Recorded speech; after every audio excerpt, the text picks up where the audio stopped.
Ang buwan sa Pebrero naila isip buwan sa gugma, apan naila usab kining nga buwan sa arts o arte. Daghan sa mga artist ang nagpakitang gila sila matalento sama na lang sa pagpintal sa Osaka, Hulagway. Atong ilailahon kining pipila sa atong mga kapuso nga mihimo sa arts isip kabahina sa ilang kinabuhi. Kani ang report.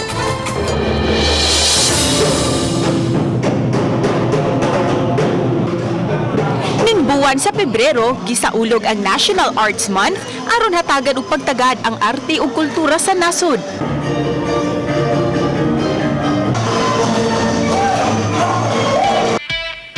Ug kung talento na gani sa arts ang hisgutan, syempre di magpauwahi ang mga bisdak.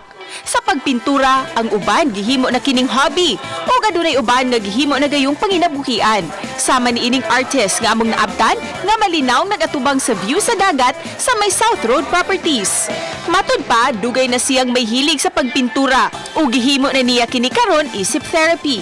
Mas mayo nga kanang i-pass on ganin mo ang message mo nang sa usual sa akong mga paintings.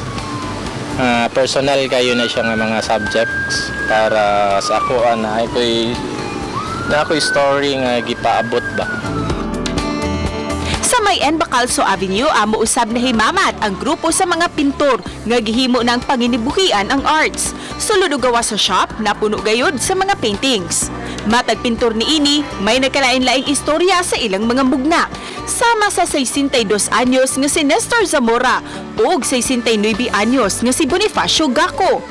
Dako kay nakatabang sa akong pamilya kay maaraman na akong gibuhi sa akong pamilya. Ning Arts Month, may tambag ang grupo sa mahiligo ni ini. Ilang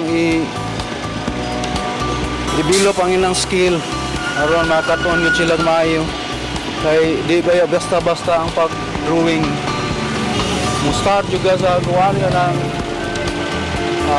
kuwan lang una, practice lang una kung na mga kamaog yun mangutana ka. Uban ni Liam Sidgulan o Cleofer Lumayag, Cecil Kibod Castro, Balitang Bisdak.